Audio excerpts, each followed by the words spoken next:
Good morning once again, and welcome to the Haven Financial Group radio show. I'm Larry Colvig, founder and CEO of the Haven Financial Group. Feel free to give us a call if something's resonating today or if you have questions, 612-504-8400. Visit us online at havenfinancialgroup.com. Check out all the educational events, our education center, our new education center here at the office, or community education. We teach at the colleges, libraries, etc. So again, we're very big into the education piece. So again, end of the year, New Year's resolutions, end of the year financial refresher is what we're talking about today. Consistency and good consistency, avoiding the inconsistency in a lot of these areas. Sometimes easier said than done. Oh, absolutely. You're so right. We want to talk about Social Security. I think my statement before the break was, I think, right on cue. I mean, Social Security is consistent with all of us in that we're either been paying it all of our lives that we've been working, or now maybe we're all drawing it, just depending on which phase of your life. But it does seem to be a constant. What is consistent, Kim, is for years and years and years, both sides of the aisle, is Social Security going to be here? Is it not going to be here? They're going to take it away. They're going to take it away. It's been highly politicized for so many years. And guess what? 2026 is here. Guess what? It's still here. Do I think it's going anywhere? On my opinion, no, it's not going anywhere. Are there Americans that are reliant solely on Social Security? Yes. Is that a good thing? No. But doing away with it, I absolutely think there's zero factors that they're going to take it away. Is it still frustrating to hear that by 2035 there's going to be a shortfall?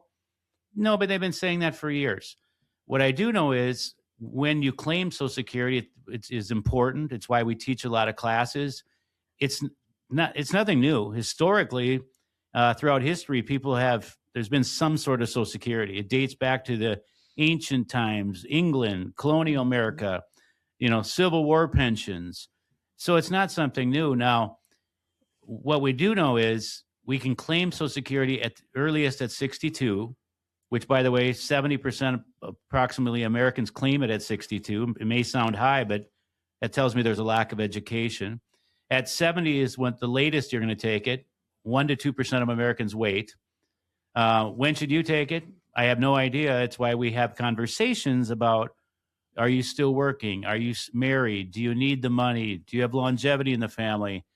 There's a lot of variables that go into that decision, and it should be an educated decision because the recent study shows that the average American will give up $182,000 by claiming at the suboptimal time.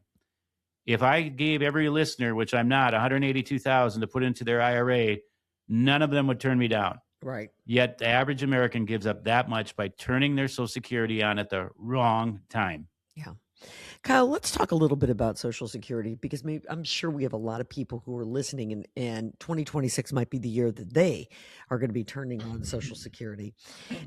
So first off, could you just walk us through, for those who maybe don't know, once you turn Social Security on, what are some of the steps? Talk to us about taxing. Talk to us about whether you can have any other kind of income. Talk to us about what happens if you decide you turned it on too soon. Can you kind of walk us through some of that? Yeah. So the taxation of Social Security has a lot of layers to it. If a lot of our listeners are in Minnesota, if not all, and there is income limits to where it is untaxed versus taxed.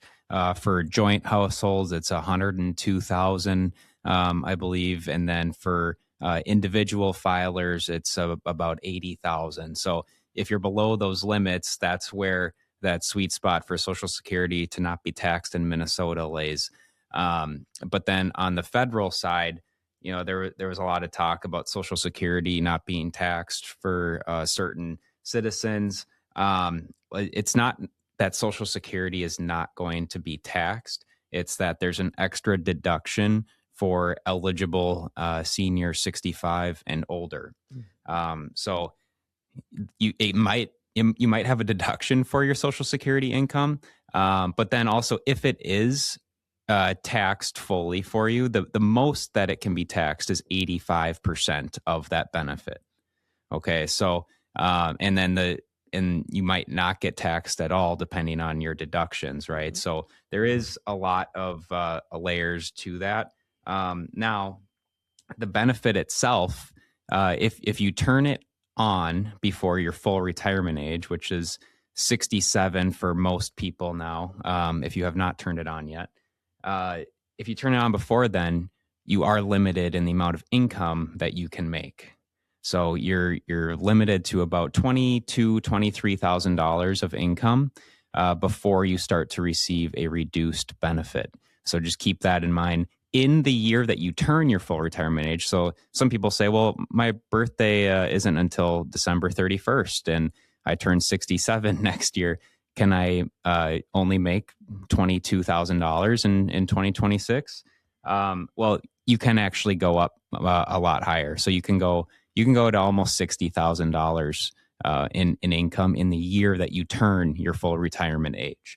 So there are a little extra, extra earnings that you can make there. So, but yeah, there's a lot of info that goes into Social Security, and the ages have changed quite a bit. I would expect that to change in the future as well as we try to come to a solution for the solvency of Social Security. So it'll be an always changing landscape. Sure.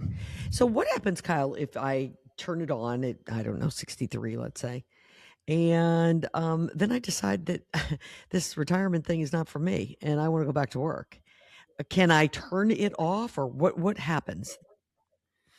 Yeah, you can reverse that. You have to pay back the money that you have been sent to you from the Social Security Administration. So there is a way to do that. You have to file paperwork, just like almost anything nowadays. So, but yes, you can reverse that, and you have to pay back those funds. So just keep that in mind too, because if you've received payments for a couple of years, that could be a substantial amount of money that you have to then pay back into the Social Security bucket. Kyle, he's exactly right. What he just described, Kim, is before full retirement age. In the first year, you have to pay it back.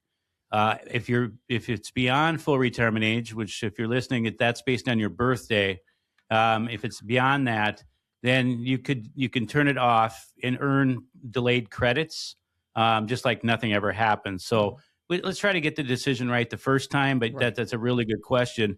Here's what I will say. I like a perspective one of my clients had, and they're from Lakeville. They've been with us for years.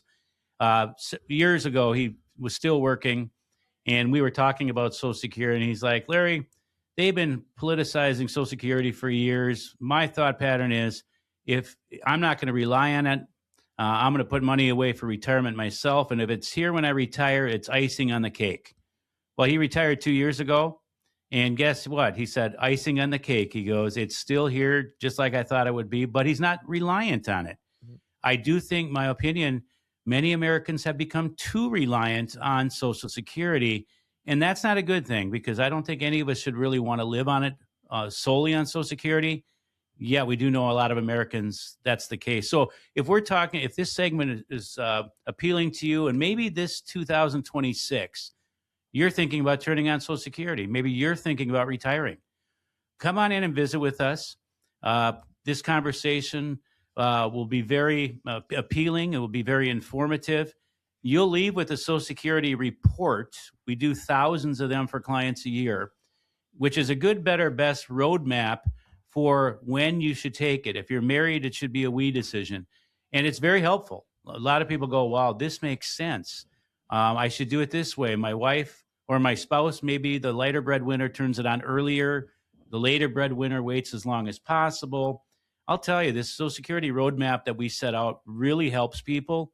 And at the end of the day, that Social Security decision should be an educated decision. Absolutely. You bet. 612-504-8400. You just heard Larry say many Americans leave a lot of money on the table because they weren't educated about when to draw Social Security. I think a lot of people just believe I'm going to retire, and so I'm going to turn it on. But there is a strategy to it, and it's not a strategy that is for everyone. Everyone's situation is different, so you need to sit down with someone and talk about it. The folks at Haven Financial Group would love to do that with you. It is 612-504-8400.